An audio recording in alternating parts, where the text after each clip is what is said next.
So what do I do? Just describe what happened. I was on a spy ship, and we were south of Cienfuegos, Cuba, 14 miles off the coast. And on the radar, this cigar-shaped blip appeared coming out from Cienfuegos Harbor. And then another one, and then another one. There ended up being three of them. And we were on a collision course with these things. However, it was a full moon night. We couldn't see anything on the water. We couldn't see anything with the night observation devices. There was nothing on the water. With our air radar, we couldn't see anything. I even had the sonar directed in that area, and we couldn't detect any noise coming from that area, and yet we had these blips on the screen. We remained on a collision course. We called general quarters, and and it was at night, by the way. Yes. And everyone became prepared. The captain came to the bridge, and nothing happened. These things just passed over us, through us, under us, whatever. They just went right through the center of the screen and just right on out past us. Okay, no visual sightings? No visual sightings. All we had was radar returns, and I also had the radar checked out. Everything was good on all radars. Okay. Now, in that area, the Russians were having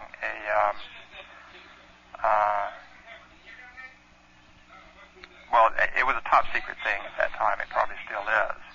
And there were several Russian ships, very advanced ships in the area, along with the best of what Cuba had in that Cienfuegos Harbor. Yes. So, I thought it was interesting. As far as I know, no report was ever made of it because the captain didn't want to seem like a fool. But the whole ship was aware of this. Okay. And what was the month of that? It was about January of 73. Okay. In fact, I think that's when it was, January 73. I had never really thought anything about these things until that happened, and I just thought that was very, very strange. Okay, we appreciate the report. Okay, thank you. Thanks again. Bye.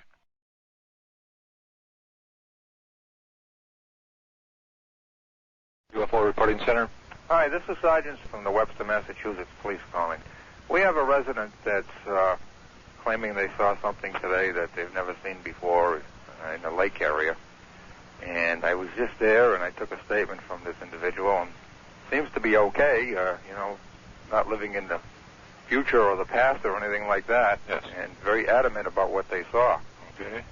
It's a young man about 11 years old who's not in school today, but he was home with his dad, but his dad unfortunately was in the shower at the time he made this observation. They live on the lake, waterfront property. Okay. And he claims he was standing in his living room overlooking the lake through a large glass window. And about 30 feet from the shoreline, he saw what he believes to be bubbles start to come up through the water. Yes. And the bubbles became more prevalent as he watched, and then came to a point like they were boiling in a circumference of about 15 feet. Yes. After 8 to 12 seconds of this boiling, he saw an object come up out of the water and go straight up into the air. It was a circular-shaped object, probably 12 to 15 feet in diameter, about 4 to 5 feet height, and it was brown or black in color, real dark color. Okay. It wasn't spinning.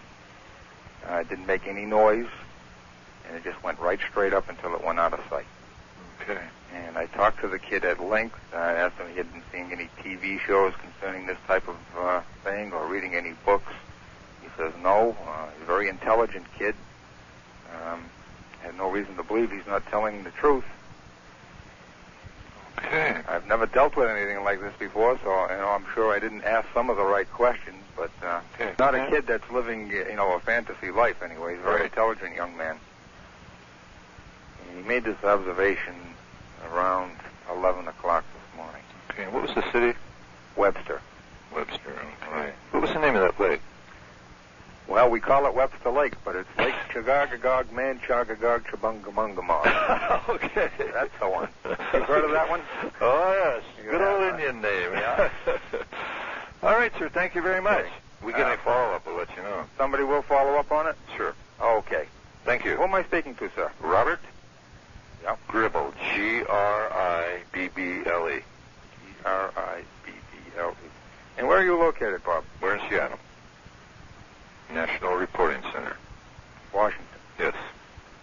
very much. Thanks again. Yep, bye now. Bye.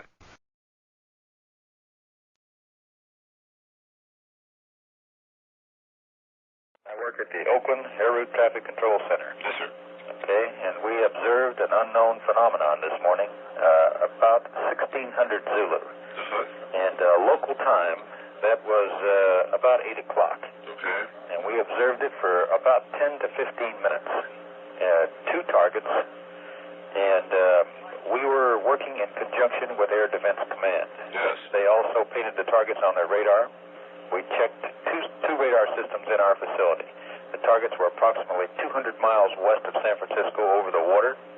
They stayed in close proximity to each other. Correction, let me rephrase that.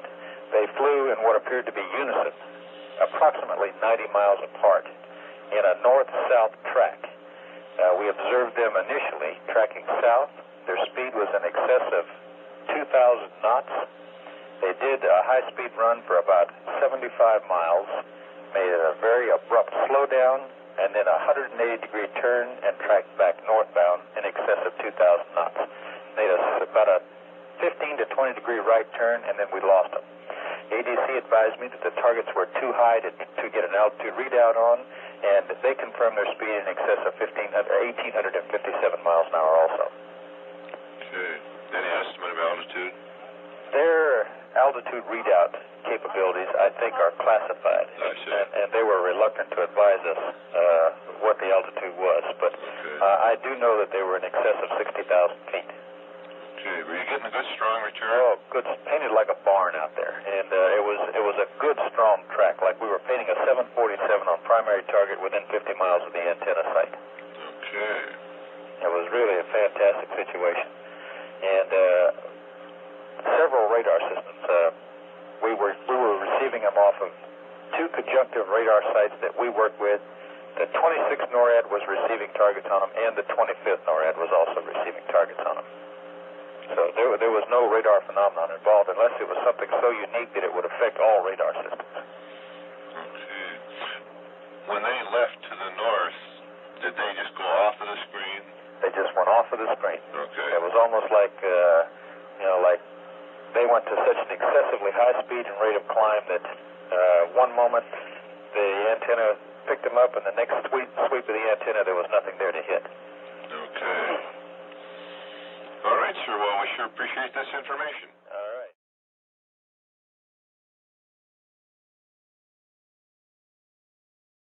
right. UFO Reporting Center? Calling from Los Angeles. Yes. I've got to make this fairly short because I've got to get back to my doctor's at 2:30. The FAA and the Air Force gave me this number. Yes. And I'd like to report something that happened to my girlfriend and I last night in Topanga Canyon. Okay. Would you describe it, please? And by the way, we called the Malibu police, and they said that 3 other people had reported similar things. It's just nothing that we're imagining. Okay. We were driving up Coast Highway, number 1, Pacific Coast Highway. Are you familiar with that area? Yes, I am. And we backtracked and decided to go up to Topanga Canyon Road, which is it goes pretty high up into the canyon country. Do you know where Topanga Canyon is? Yes. Okay. Very familiar with it. All right. There's a place where old Topanga Canyon goes to new Topanga Canyon. There's a real high ledge that goes deep, deep down. You can overlook the canyon. Okay. At any rate, this gets weirder as it goes on.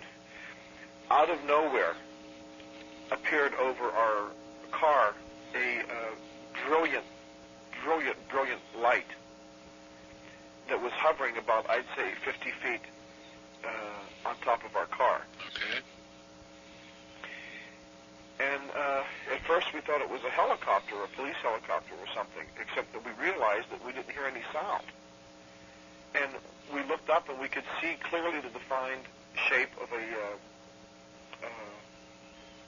pie-shaped object, a saucer. I mean, I hate to use that term.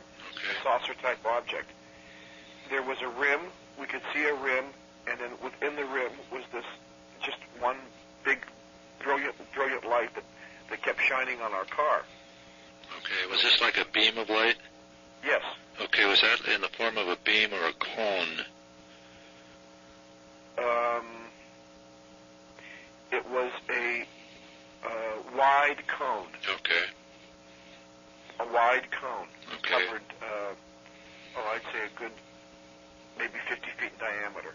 Okay. But it was very, very bright. At any rate, we turned the car around and we decided to go back down the canyon, and this damn thing kept following us. It kept, at the speed we were going, at the same speed we were going, it was following us. It was above our car about 50 feet, I'd say. And we kept looking up, and it was there, and if we would go faster, it would go faster. If we would slow down, it would slow down.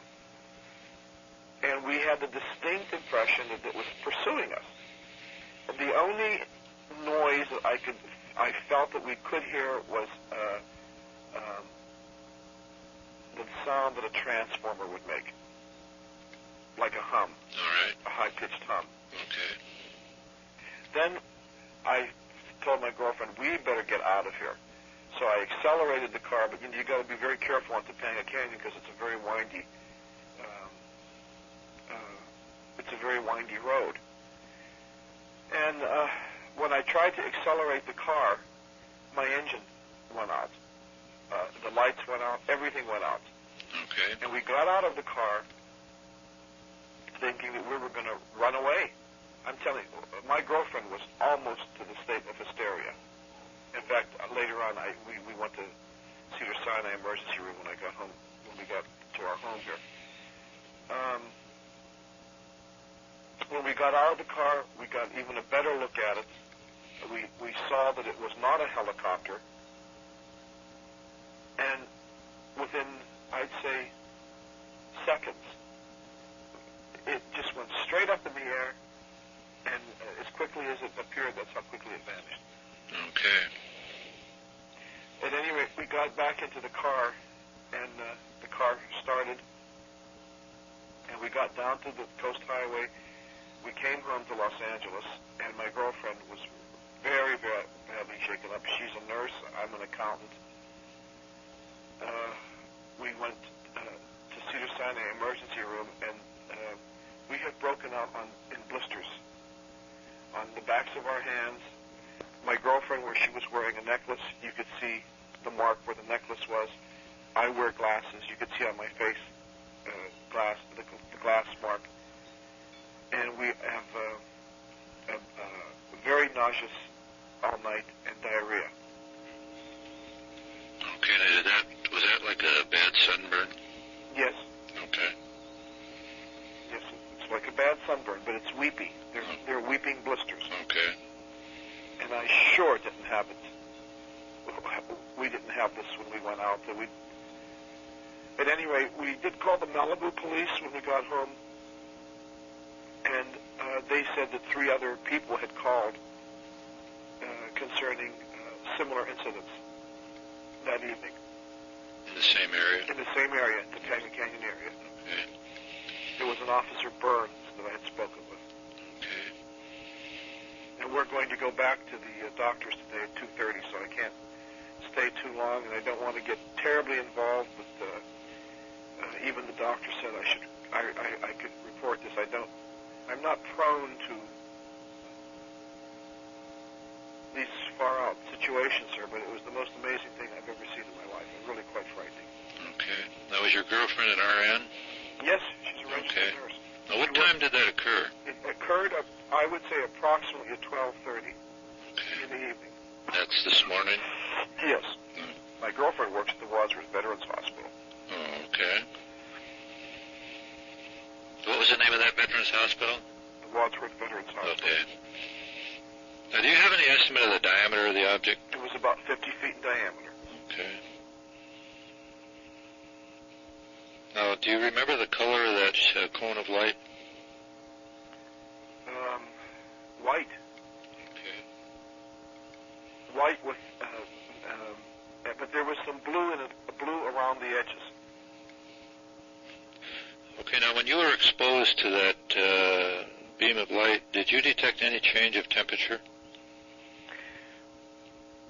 No, but our skin tingled. Okay. And it felt like there was a little, I don't know, electrical feeling in your skin. Okay. And then for a brief moment, to tell you the truth, neither of us even could remember what happened. It was almost as if we had blacked out. But you feel that was a very short duration? I think so. I have no way of knowing. Okay. Did you detect any unusual odors at the time? Come to think of it, yeah. I would say like burnt cinnamon. Okay. Did you have any trouble restarting your car? At that point, to tell you the truth, I can't remember. Okay. I don't know. I think maybe a couple clicks and it started. I can't remember. Okay. Have you seen any other problems with the car since you got home? No. Okay. Now, were there any other unusual physical traces with you or your lady friend? No. Okay.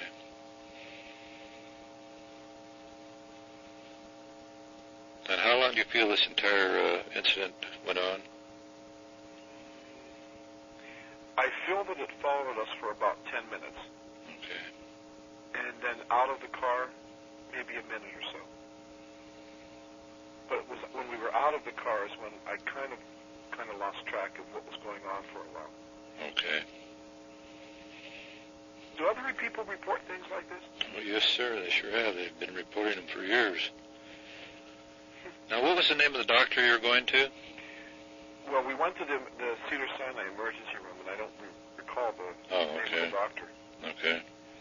Because of my job, I really don't want to get I understand. terribly visible, because when you talk about this to people, we are going to go see a psychiatrist.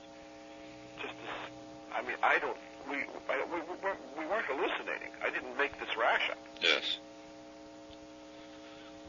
Okay, could I get your name? Sir, I don't want to give my name. Okay. Is there any way we can get back to you if we need more information?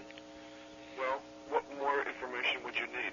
I'm going to go back to the doctors. I can't call you back. It's just that my girlfriend has a governmental job. And Right.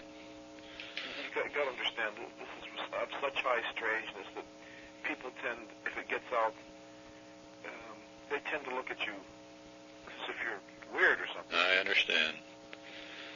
Okay, what we'd like to do after you visit your doctor, if you feel like it, we'd like to hear what his diagnosis of the injuries is. And what do they do with all this data? What do we do with it? Mm-hmm. Well, we compare it with other similar cases over the past years, which gives us a basis for determining the reality of what is going on. Is this something that the government is doing? No. This type of incident has occurred off and on throughout the United States and overseas for the last 40 years. I've read about things like this, but reading it is one thing, but when you see it firsthand, I don't know how to explain it. I don't know how to explain it. It can be very traumatic. And other people do call you. Oh, yes, we're average about 6 calls or 6 reports a day right now, and that's very, very quiet. We cover all of North America. Well, what is this thought to be? Well, there's, of course, 3 or 4 different theories. My own personal opinion is that these are objects coming in from outer space. And I've been studying the subject for 36 years. Jesus Christ. So you don't think this was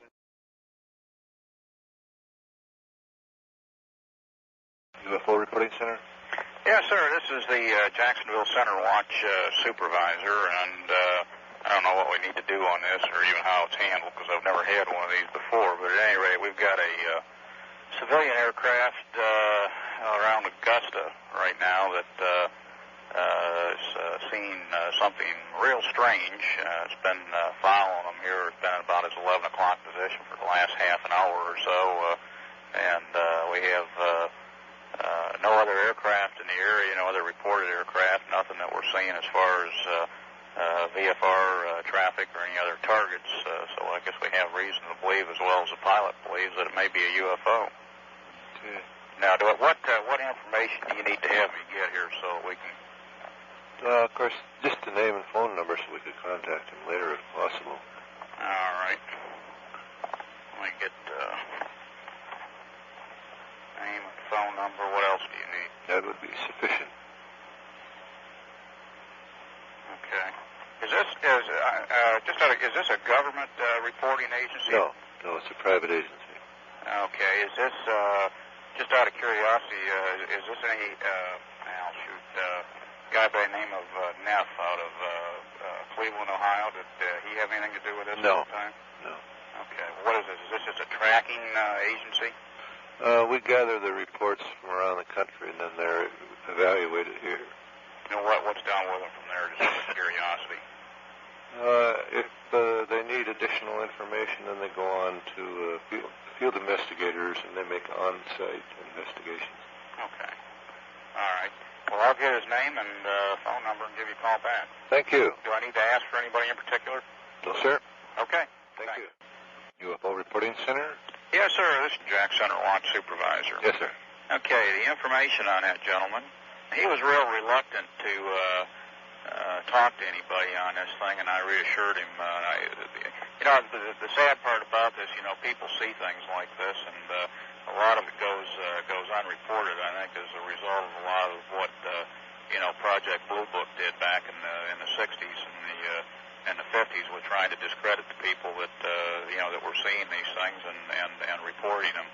But at any rate, I'm sure that was in the back of his mind, and I assured him that this was not a government agency and that folks just wanted to gather a little more information on it. That is correct, is that right? Yes, sir. Okay. Well, I appreciate it. Thank you very much. Thank you. Bye. UFO Reporting Center? Yes, sir. This is Jack Center Watch Supervisor one more time here. Just a little more information on this situation that I just described to you. I went down to the radar display. At the time that this aircraft was reporting it, we were showing something on radar on an intermittent basis that was in the approximate position that that he was describing. Yes. And so whether this would have any bearing on it or not, I don't know. But at any rate, I thought I'd just lay that on you. I don't know if they've had any other. It'd be real interesting to know at this point if any of the other police departments in that area had any squad cars or policemen that, or even state patrol had reported anything out there in that area tonight. So if we get anything from the ground witnesses, I'll let you know. Okay, great. Okay. Thanks again. Thank you. Bye.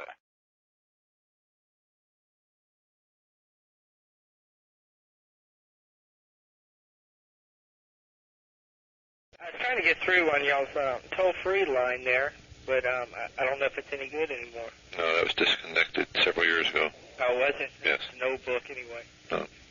I needed to report to y'all concerning a UFO sighting, and wanted to see if I could give you some information on it. Okay. Did we get the party's name that reported it? Well, I'm one of the parties reporting it. Oh, okay. What did you see?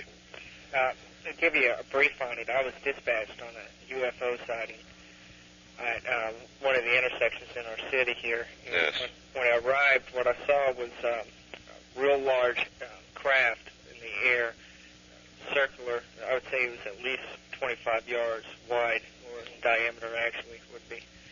And it was hovering over a house. It was motionless. It bright red lights coming from it. And it hovered over for a few seconds, then it took off towards another city. Okay. And I called the complainant, the original complainant on it, and she gave me the same description on it. Okay. Any estimate of how close it was to that house?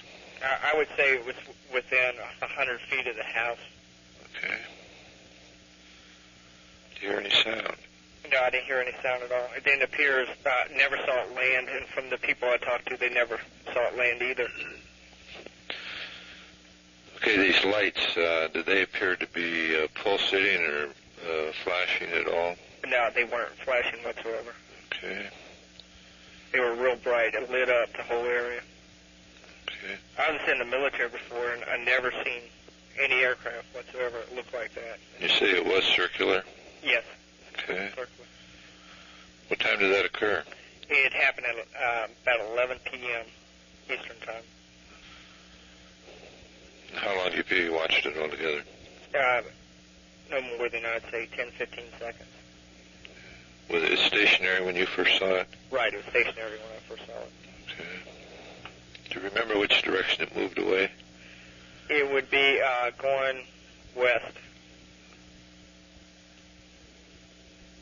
Now, you feel it was about 100 feet over the house. How close do you feel it was to you? To me, I would say I was maybe 200 yards. Okay.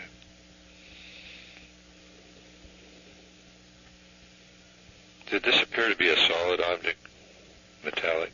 Well, it was hard for me to be able to tell because the lights were real bright red on it, and to me it seemed as though it had to be angled because I could see the whole bottom of it. Okay. I couldn't tell, exactly how tall it was or anything, and I couldn't, see if there was any markings or anything on it. All right. Okay, could we get your name? Right. This is Officer Robert Lunsford.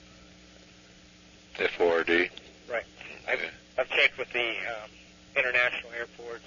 They had no flights in the area, nothing unusual visual or on radar.